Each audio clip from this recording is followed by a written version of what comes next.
Já vás moc zdravím u dalšího dílu našeho podcastu Krize neexistuje.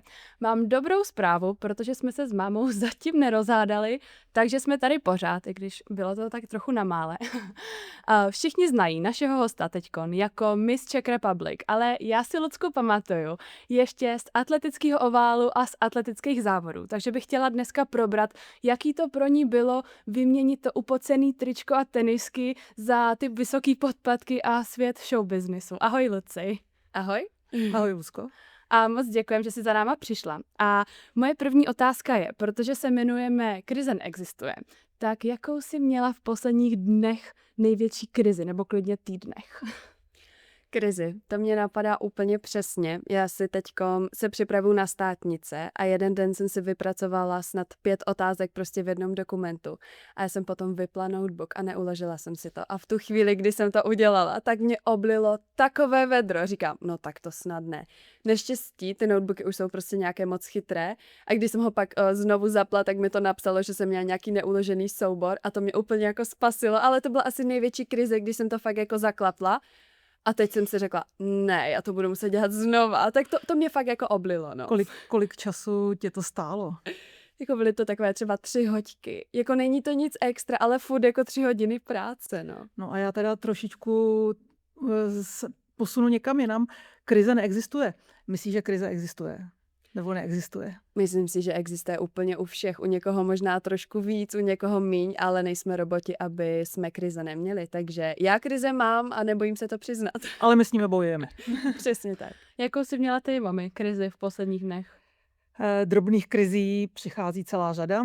Já už jsem trošku jiná věková kategorie než jste vy, takže mě už občas přicházejí různé bolístky a zrovna minulý týden jsem si šla zaběhat. Strašně jsem se na to těšila, protože já běháním, když mám třeba těžký týden a my bydlíme blízko šárky, tak já si chodím zaběhat do šárky. A začala mě teda bolet pata, jo. Tak jsem se vrátila taková To máma je smutná. pak pěkně znechucená, když jí něco bolí a nemůže sportovat, jo? No, tak jako když ten sport jako není jenom pro radost a něco tam při něm bolí, to určitě ty znáš, třeba se k tomu dostaneme, tak je to takový, že mi to kazí tu radost a požitek z toho sportu, ale nic hroznýho to není, je to hloupost, bojujeme, jedeme dál. Ale není to hloupost, každý chce být zdravý, že jo, takže je to důležité, takže chápu, že to naštve. A je to nějaká krize. Ale já myslím, že asi bohužel s věkem různé bolístky přicházejí a my se musíme snažit, aby jich bylo co nejméně. Já teda nevím, kdy tenhle podcast budeme vysílat, jo, ale moje krize je, že se balím na Wimbledon a já se prostě neumím tak pěkně oblíkat. A chci tam tomu svýmu Jirkovi prostě dělat jako i tu ozdobu. A tam všichni jsou tak krásně oblečený, takže já tam furt vytahu nějaký oblečky, teď to k sobě vypadá hrozně, no, takže hledám teď momentálně někoho, kdo mi s tím poradí. Tak já se klidně stavím a pomůžu ti. Tak po podcastu jedem. Neříkám, že jsem nějaká profi, ale Hele, jsi krásně oblečená, sluší. určitě můžu být taková ta kámoška, co poradí. Tak jo, tak to seš moc hodná. A tvoje krize je nejmenší ze všech. Já vím. Tu vážnější krizi si nechávám na další podcast, ta už je trošku horší. Ale moje první otázka je, jak by si porovnala ten svět showbiznisu, kam si teďkom prostě se najednou zjevila, všichni o tobě mluví, z toho, kde si prostě každý den chodila na tréninky a z toho oválu prostě, kde jsem tě já ještě potkávala a jak si tě já pamatuju. Jak bych to porovnala? Myslím si, že jsou to úplně 2 vlastně neporovnatelné světy. Ten svět showbiznisu, já do něho vlastně nevím, jestli patřím a jestli jo, tak takovou chvilinku, že jsem se možná ještě nestihla úplně zorientovat a zjistit, co a jak chodí. Ale já říkám, že pořád doufám, že jsem stejná, že se úplně nic nezměnilo, že samozřejmě něco se muselo změnit. Taky jsem prošla miskou, což mě vyškolilo hrozně moc, takže něco se na mě změnilo, ale pořád si myslím, že jsem to ta já Lucka z Ostravy, která ráda běhá, která se ráda hýbe a která ráda sportuje. Seš to pořád i ta Lucka, nicméně máš ve svém okolí někoho v případě, že by si se začala v těch oblacích vznášet moc vysoko a třeba by možná jako směla náběh na to trošičku spichnout. Tak kdo je v tvém okolí ten, který tě vrací zpátky nohama na pevnou zem? Já jsem si o to dokonce i řekla. Fakt jsem pár lidem řekla, jestli vám přijde, že někdy budu fakt už jako no víte co, a budu se chovat fakt jako nějak povýšeně nebo něco, normálně mi to napište, dejte mi takový reality check, úplně mě uzemněte, prostě řekněte mi to, ale už jsem ho i dostala od mamky a to bylo vlastně i předtím, než jsem vůbec jako vyhrála, ale já jsem si mamku přidala do blízkých přátel na Instagramu. Ale tak blízký A přátelé mamka nikdo ale neví. nevěděla, že je v těch blízkých. takhle. Ona si myslela, že to dávám normálně na To se Instagramu. mi stalo několikrát, tak jsem jí taky zjebala. A přesně, a mamka mi pak píše, Luci, to už je trošku afektované, to bys tam neměla dávat. A říkám, mami, ale vždy to je jenom pro blízké přátele a ona jakoby nevěděla, že to je jenom pro ní.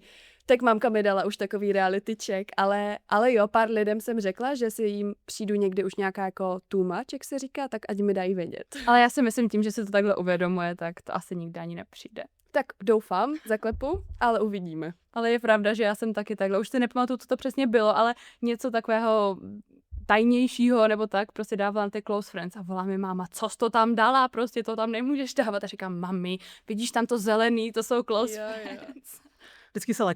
Vždycky se leknu a doufám, že close friends je opravdu jenom pro ty nejbližší. V kolikáté je tohle tvůj podcast? Už dokážeš to vůbec Podcast? spočítat? Jo, tak v podcastech jsem moc nebyla, takže bych řekla, že ho napočítám tak na jedné ruce, ale pořád si na to zvykám, je to takové jako, není to jenom o tom hlase, třeba už jsem nahrávala nějaké, byla jsem v rádiu, nebo jsme nahrávali nějaké rozhovory, kde to není takhle dlouhé, jak v tom podcastu, takže uvidíme, no, jak mi to půjde. Řekla bych, že je to asi 4., 5. Lucko, náš podcast je víceméně o tom, že bychom chtěli pomáhat i lidem, kteří chtějí sportovat, mají sportovní děti, sami chtějí sportovat a prostě žít takovým tím jako zdravým stylem života, který sport nabízí. My jsme se v jednom z těch našich prvních dílů věnovali tomu, jaké by měly být sportovní začátky dětí, aby ty děti vlastně si získaly ke sportu pozitivní vztah, aby u něj vydrželi, aby vlastně potom někde neutíkali ze sportu, neplakali a tak dále. A ten sport je formoval a vychovával. Ty jsi u sportu byla strašně dlouho. Zavzpomínej na tvé začátky sportu v rodině. Kdo tě k němu přivedl a jestli třeba zpětně vidíš nějakou chybu, kterou rodiče udělali. Mhm. Já bych naopak chtěla vyzdvihnout to, co si myslím, že bylo to nejdůležitější a že mi rodiče řekli, ať si, když jsem byla malá, ať si vyberu 2 koníčky a jeden sportovní a jeden kulturně založený. Takže já jsem si vybrala flétnu a atletiku. A vlastně díky tomu, že jsem mohla zkusit takhle oba 2 ty směry, i tu kulturu, i ten sport, tak o to víc jsem se utvrdila v tom, že ta kultura není pro mě. Nebyly tam geny, jo? Nebyly tam asi nadání a úplně ne, talent. jako bavilo mě to, ale samozřejmě mě víc bavila ta atletika a už právě jako to dítě jsem byla schopná si uvědomit, co mě baví víc a že to chci fakt dělat, protože můžete jít jenom na jeden kroužek, většinou po škole, ne každý stíhá 2, 3, takže jsem si musela vybrat potom časem, čemu se budu věnovat víc, jestli tomu sportu nebo té flétně. A fakt v atletice já jsem měla štěstí na to, že jsem měla vždycky úplně úžasnou tréninkovou skupinu. A myslím si, že je to, ačkoliv je to individuální disciplína nebo jako individuální sport obecně, tak mít dobrou tréninkovou skupinu je podle mě základ úplně v každém sportu. A v kolika letech to bylo, ty začátky sportu a i třeba z té výchovy, dejme tomu té, jak se tomu říká, no, hudební výchovy. Já jsem začala okolo nějakého 8., 9. roku podle mě chodit na oba tyhle kroužky a potom okolo nějakých 11, 12 si myslím, že už jsem byla jenom na té atletice, že možná i dřív, už v 10 asi. Ta flétna trvala tak 3 roky si myslím maximálně a to už jsem začala dělat jenom tu atletiku, protože jsem chtěla chodit hlavně na atletiku a ne na flétnu, takže jsem prostě upustila z flétničky. A jak ses dostala ke skoku do dálky? No vlastně mě to bavilo a šlo nejvíc. Jako nás vedla, vždycky jsem byla pod vedením trenérky Faty Kostkové. A ačkoliv je to teď moje jedna z nejlepších kamarádek, tak to vždycky byla pro mě i trenérka, ke které jsem měla autoritu. A Faty nás vždycky vedla k tomu, že máme zkoušet všechno. Čím všestrannější budeme, tím asi lepší do budoucna to pro nás je. Takže jsem zkoušela více boje. Zkoušela jsem teda, i když se mi moc nechtělo, párkrát jsem si zaběhla nějakou 800, i chůzi jsem dokonce šla na jedných družstvech. Kdo byl někdy na družstvech, tak pochopí, že ti, co jdou chůzi, tak jsou to fakt takoví ti držáci týmu, kteří prostě jdou pro ty body, to tam vychodit. Ale já jsem prostě zkoušela a ta dálka mě šla nejvíc a nejvíc mě i bavila, takže jsem prostě u ní tak pak nějak zůstala. No šla ti výborně, skákala si přes 6 metrů, což jsou 615. vzdálenosti. Že jo? To jsou vzdálenosti. 610 jsem měla jako s 610? povolenou Aha. podporou větru, no. Ale tak 615 si někdy skočila? Jo, ale už jsem měla moc dozad, takže Je to. úplně to jako nemůžu Nezapsalo se to. Protože já jsem někde slyšela, že jsi byla, když tak mě oprav, jo, že jsi skončila 8. ve světových tabulkách a zároveň si měla 8 v misce, že jo, takže to se mi zdálo jako hezký. Přesně tak, ta 8 mě vlastně provázela. Ani jsem o tom nevěděla, jenom jsem si říkala, ať neskončím 8 třeba v té misce. Ale ne, 8 jsem byla na světě a měla jsem i číslo 8 v mis. A Lucko, já mám takovou možná jako trošku hlubší otázku. Svět showbiznisu a svět sportu. Už to tady naťukla před chvílí moje Lucka. A fair play.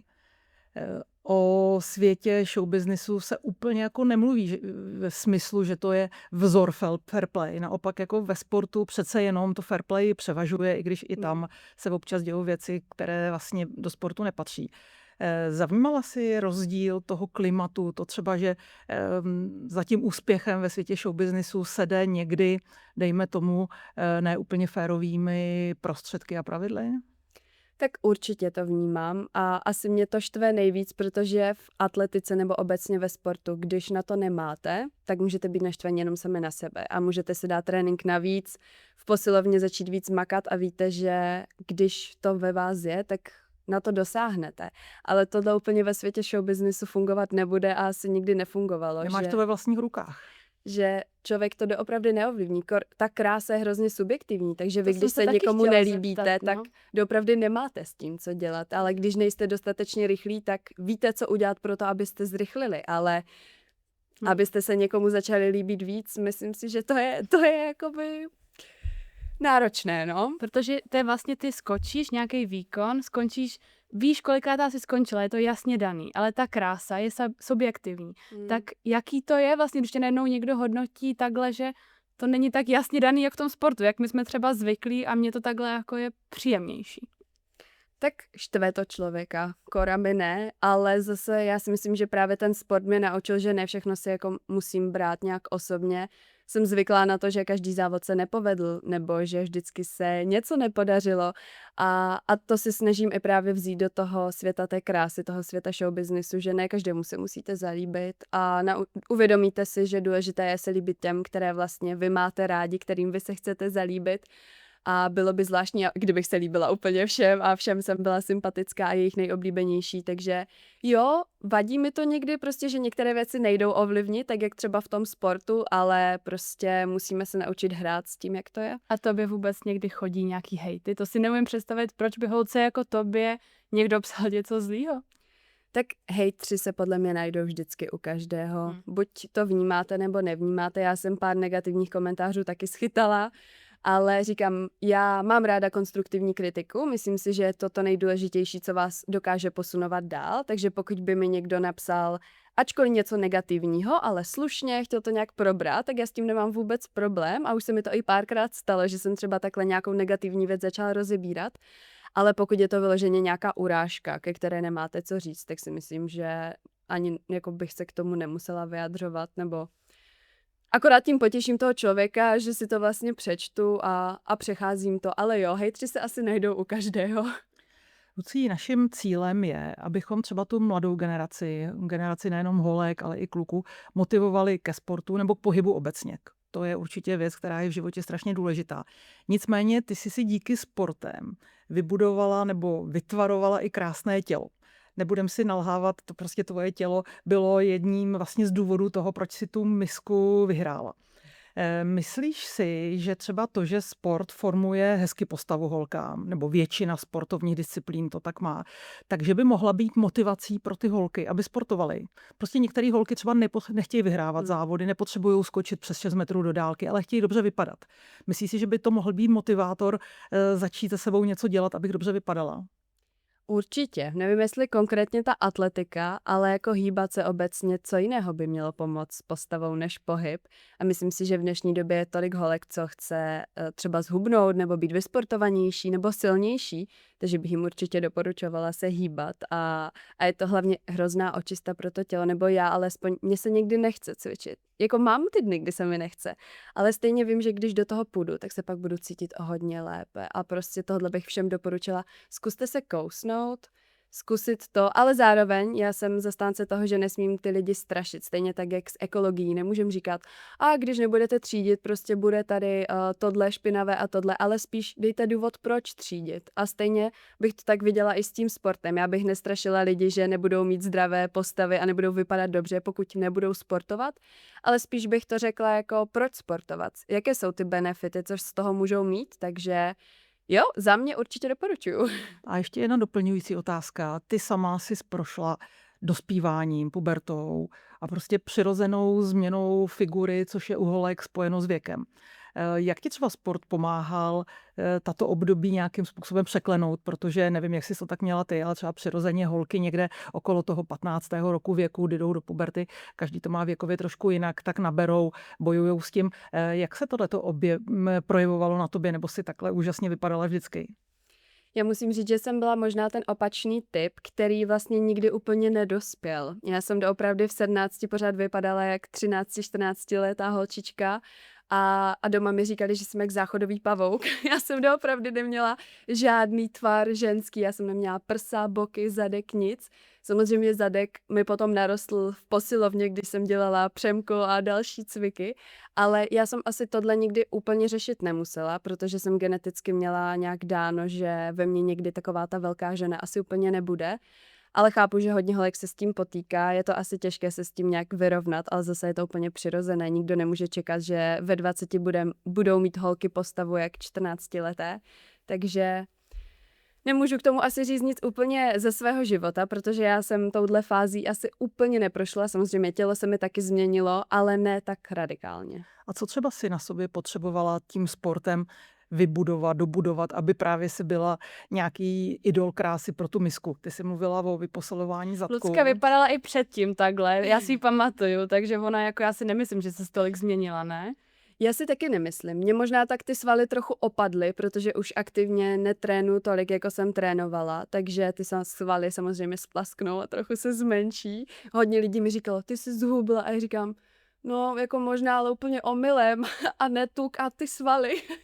Takže já jsem se jako nějak vyloženě neměnila tvarově nebo za účelem nějakým jako se více ještě vymodelovat do miskovské postavy, to určitě ne. Já jediné, co jsem právě spíš naopak vždycky chtěla a díky atletiky nebo možná díky genům jsem nikdy neměla je pas. Já jsem prostě, my tomu doma říkáme válec. Já jsem takhle. Já prostě prsa i boky mám takhle jako na stejné úrovni a pás mezi nima není. Já jsem prostě... Vidíte to, holky, i když máte teda tvar takhle, tak můžete být miska. Jo, jako dělám si z toho srandu, protože je to tak a musím prostě hrát s tím, jak to je, ale já opravdu nemám pas a to jsem si říkala, je to kvůli té atletiky, jako je to kvůli toho sportu, nebo je to geneticky a vlastně jsem se úplně nikdy nedopídila tomu, proč ten pas nemám, ale asi tak kombinace obou. A zvládáš teďkom ještě trénovat, nebo jak to teďko máš? My jsme se potkali na ulici, ještě předtím, než jsi vyhrála a šla si do fitka, tak by mě zajímalo, jak stíháš trénovat. Já říkám, že miluji sport a i když se teda atletice už nevěnuju jako tak, jak jsem se jí věnovala, tak já se nedokážu nehýbat. Mně to prostě nějak jakoby nejde být doma, jo, jde mi to 2-3 dny o víkendu prostě fakt jako vypnout a být třeba, když je zima, jenom doma a být pod dekou, ale korek přichází teď to léto, tak prostě a venku je pěkně, tak ano, chodím do fitka, ale já miluji kolečkové brusle. Já třeba jezdím na bruslích, taky bych chtěla tohle léto fakt se pořádně opřít do tenisu, začít hrát tenis a třeba i ten golf, protože přítel hraje golf a vlastně se mi to hrozně líbí.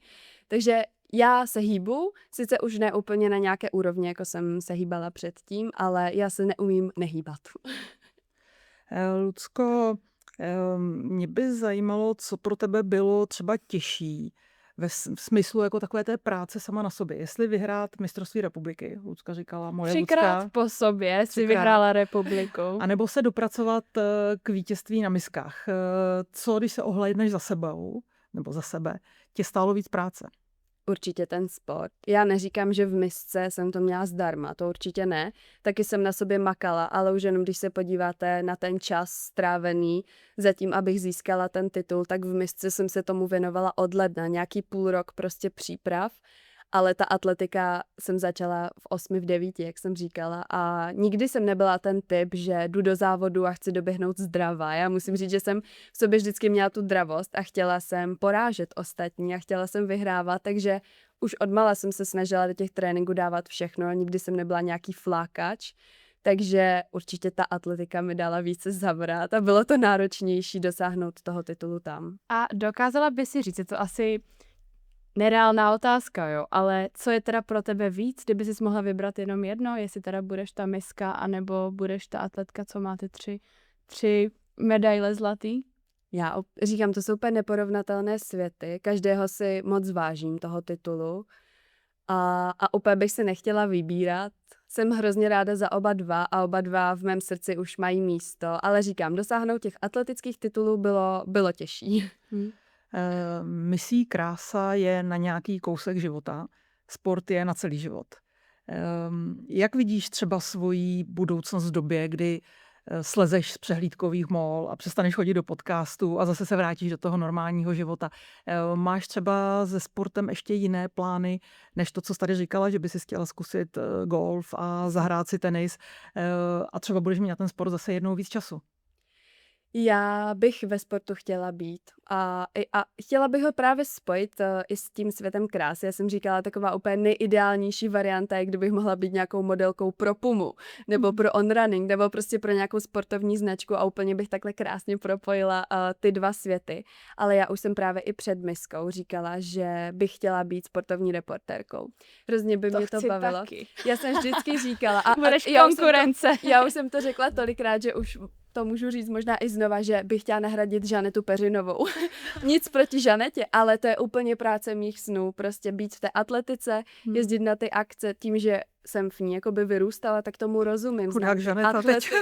Znám ty atlety. Já jsem se Žanetou už několikrát potkala, i jsem jí to řekla, já vím, že ona to bere dobře, nebo doufám, že to předtím to brala dobře. Ale pokud tohle jako skončí, což skončí za rok, tak určitě bych chtěla zkusit být modelkou nadále. Doufám, že moje modelingová kariéra úplně neumře po roce, ale taky doufám, že se třeba k tomu moderátorství budu mít šanci nějak dostat a zkusit si to.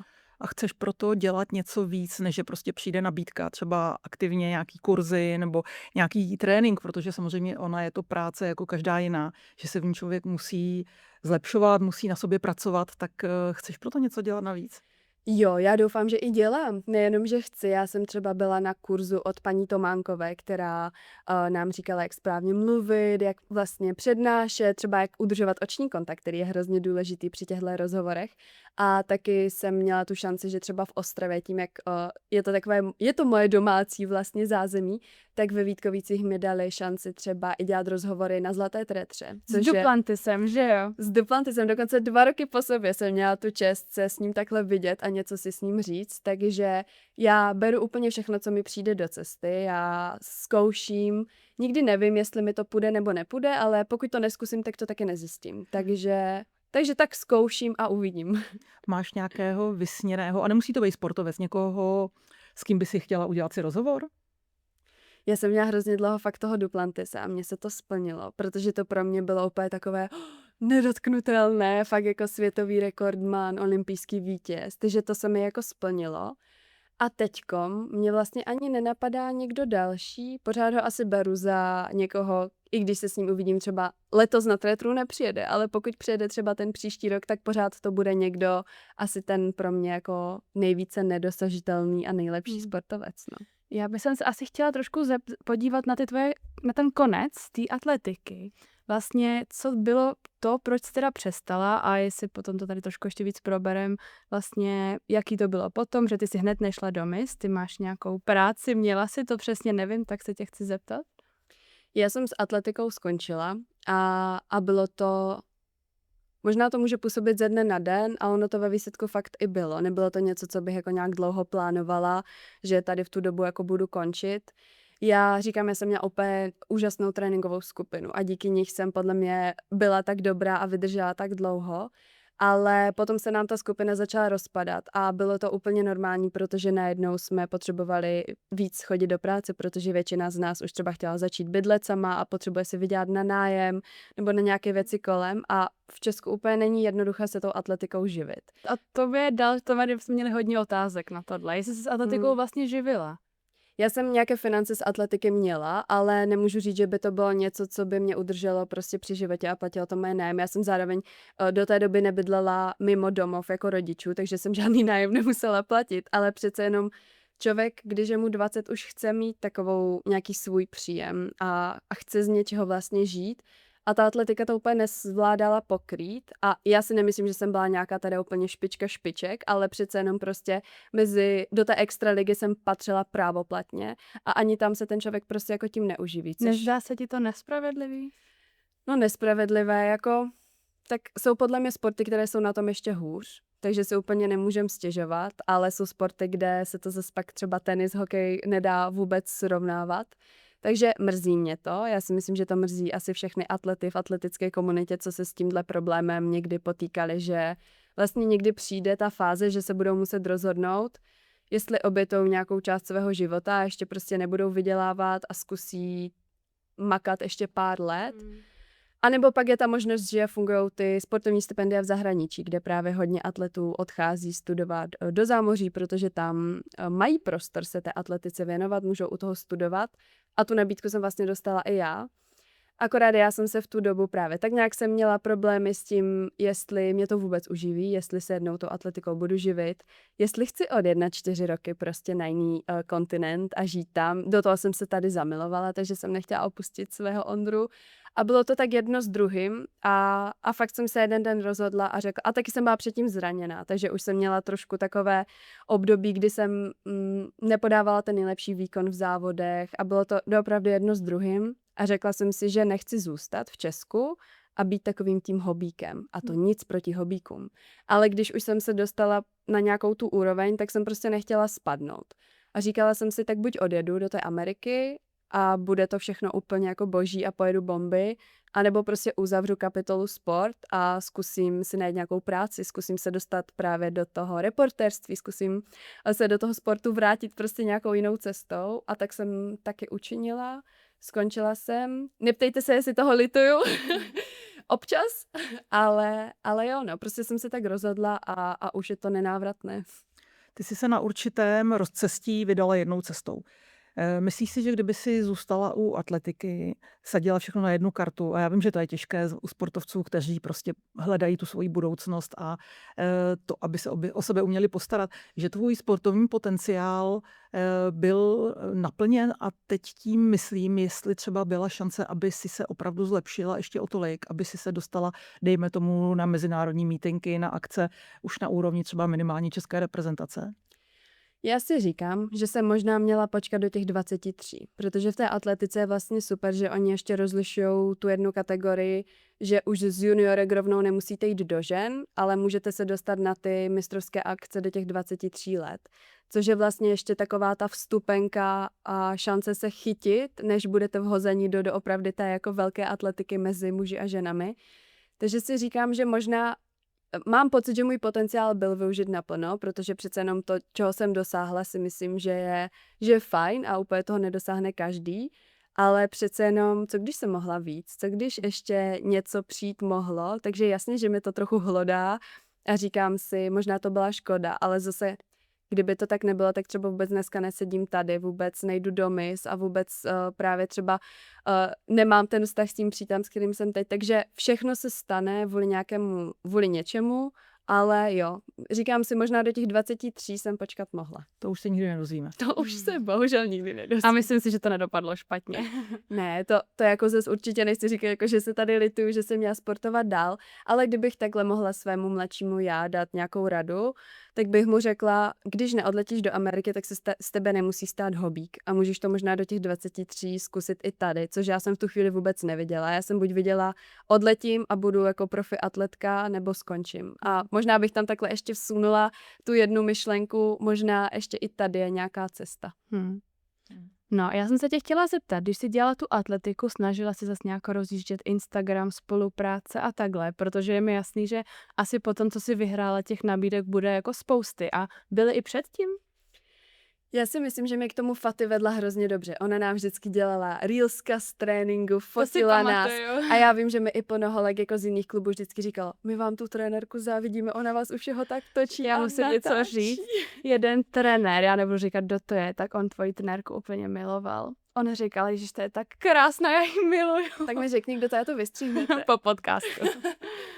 No jo, já ji miluju taky, jako já si myslím, že díky ní jsem i tam, kde jsem, protože ona mi řekla, že opravdu je to důležité na těch sociálních sítích to rozjíždět a vždycky mi říkala, Lucie, dáváš toho tam málo, měla by si víc, využíváš svůj potenciál, což fakt jsem asi v tomhle nevyužívala. Takovou trenérku jsem neměla teda. Jo a fakt a díky ní ona třeba jednou zkusila napsat vlastně Pumě a napsala jim nějaký e-mail o tom, co jsem přesně, že jsem 8. ve světě něco, jestli by mi neposlali třeba tretry nebo něco. A ono to fakt vyšlo, takže jsem i jako na něco takového dosáhla díky ní. Určitě nemůžu říct, že by to bylo jenom díky mně, ale taky pak jsem se snažila natáčet nějaké sportovní věci na Instagram, nějaké i vtipné věci z tréninku toho atleta.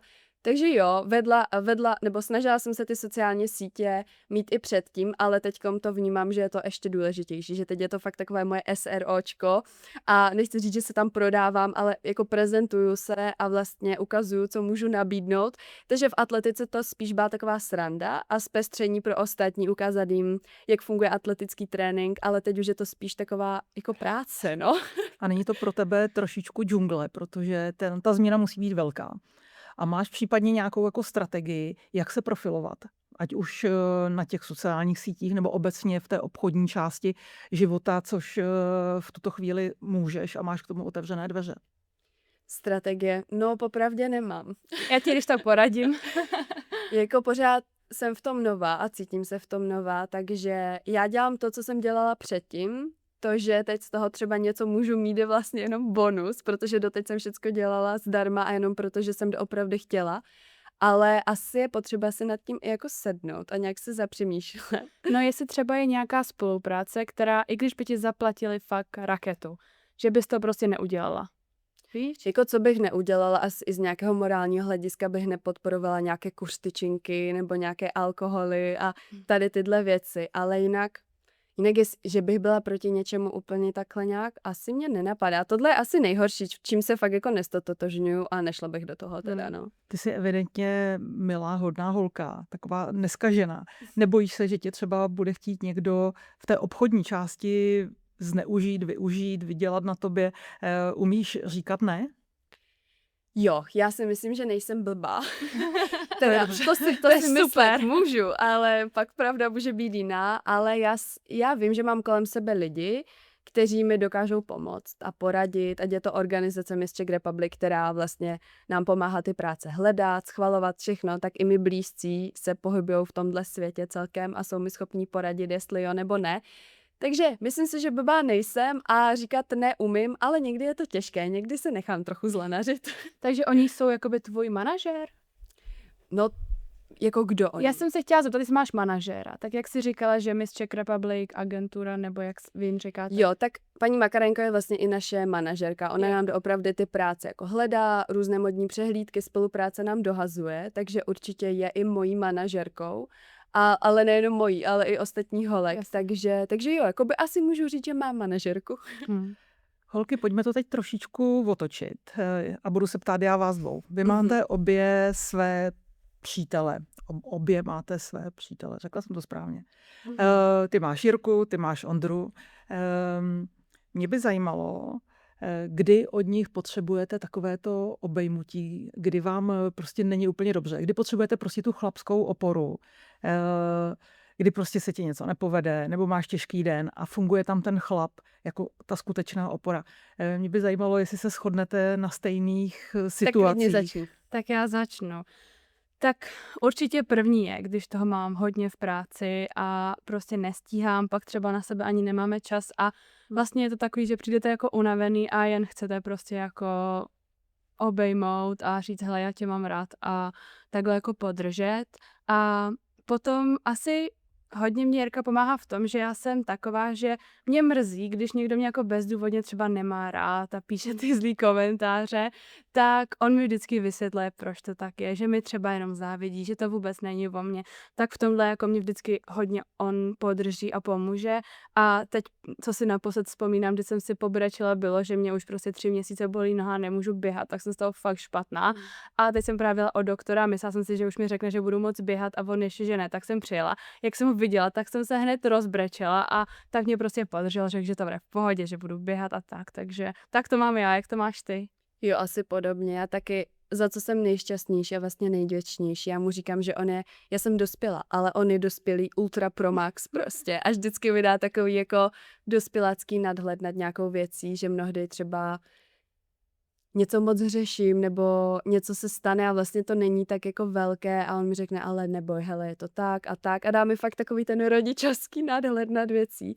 A to fakt jako potřebuju a ať jsem třeba i někdy smutná a řekne mi, nebuď smutná, tohle je prostě maličko, jsou horší věci, takže možná i něco podobného, akorát trochu jinak pojatého, taky potřebuji, aby tak jako se nad tím zastavil, řekl mi vlastně svůj názor někdy a trochu mi i tak jako uzemnil. Vy máte obě kluky, kteří určitě také sportují. Ty máš kluka, který sportuje hodně dobře. Počkat, jak jsi říkala, Ultra Pro Max? Ultra Pro Max. Nevím, jak sportuje tvůj Ondra, ale předpokládám, že ty jako sportovkyně těžko budeš mít kluka, který se vůbec nehýbe. Mě by zajímalo, co jste schopné, nebo co můžete dělat s těmi svými kluky společně. Jaký sport a jak to třeba funguje, protože Lucka těžko si půjde s Jirkou zahrát ale počkej, tenis. Chodíme. No, já vím, ale tak jako Jirka z donucení. A s tebou si tvůj Ondra taky asi nepůjde skočit do dálky, protože to je sport, v kterým ty si vynikala. Tak jaké sporty děláte společně? Jako takhle, kdo si jde skočit do dálky, jako už ani já si mám takhle jako randomu, který neřeknu, že skočím do písku, ale co děláme společně? Můj Ondra dělal triatlon, takže on miluje kolo, plavat i běh, což jsou vlastně 3 sporty, které já úplně nemusím, ale jsem moc ráda, párkrát mě na to kolo vytáhl, takže nebo na ten golf s ním teďkom chodím. On hrál i tenis, takže mě vlastně ten tenis učí. Já tenis moc neumím, ale jsem moc ráda, že on tu trpělivost se mnou má a ty míčky mi tam tak jako pěkně nahazuje, abych byla schopná je odstřelit, jak se tomu říká? Odehrát. Takže my asi tak nějak jedno s druhým. My nemáme jeden sport, ale nebo chodíme hodně na hory, na procházky. Takže my tak nějak jako asi jsme schopni se potkat v každém sportu tak na trochu. Co ty, Luci? No, tak jak jsi to řekla, tak Jirka se mnou hraje z donucení.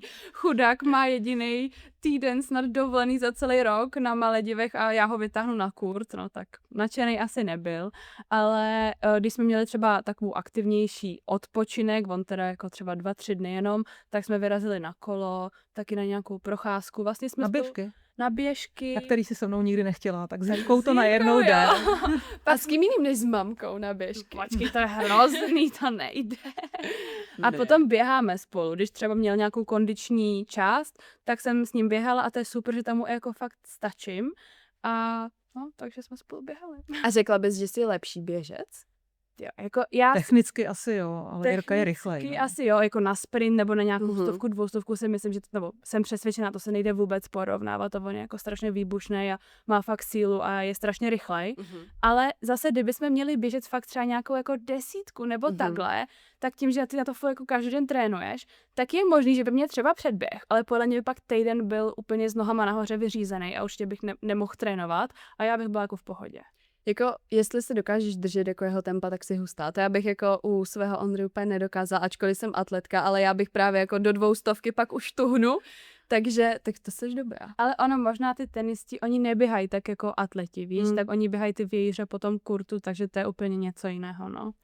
Holky, náš čas pomalu směřuje k závěru a my máme, Lucko, pro tebe jednu možnost, pokud tě to zajímá, ty můžeš dát jednu otázku na nás.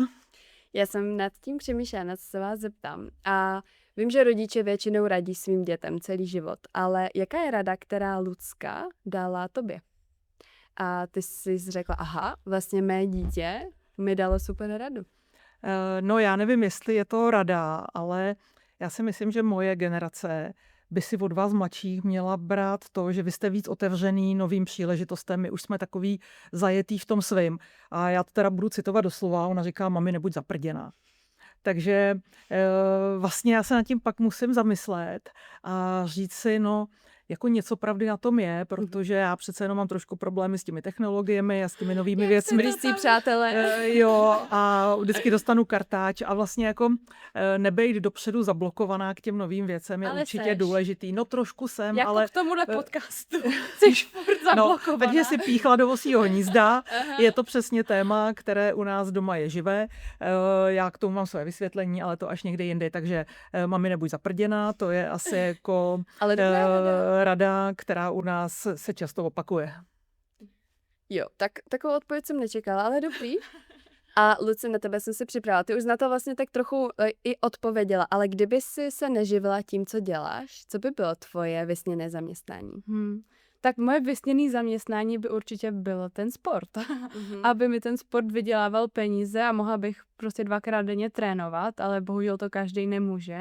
Takže A právě... jaký sport bys chtěla dělat? Tyjo, kdybych si mohla, jako moje první volba byl ten tenis. Aha. Ale teď musím říct, že jak to vidím z toho pohledu, jak cestuji s Jirkou, tak tyjo, možná bych si spíš asi vybrala něco jiného než ten tenis, protože to je tak náročný jako na psychiku. Tyjo, vlastně si i ty tenisky třeba, jak si mají najít přítele, jako jo, furt je podle mě jednodušší pro toho kluka, aby si našel přítelkyni, než naopak.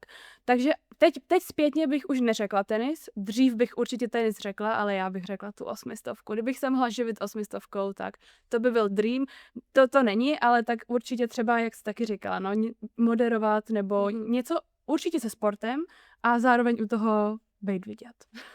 Tak uvidíme třeba taky tě jednou, uvidíme na nějaké stanici, naladíme Lucku Neumannovou. Už vás takhle vidím, black and white, ono by vám to spolu holky Něco možná šlo vymyslíme. dohromady. Tak holky, nebo především ty, Lucko, moc díky, že jsi byla naším hostem, že jsi s námi trávila čas, protože si toho velmi vážíme. Tvůj čas je v současné době zvlášť velmi drahý. Takže díky a my se s vámi loučíme a určitě se zase brzy ohlásíme s dalším dílem našeho podcastu Krize neexistuje. Ahoj. Já jsem vám chtěla ještě poděkovat. Tak děkujeme moc. Ne, já děkuji, že jste mě pozvali, bylo to s váma moc fajn. Tak jo, díky. Ahoj.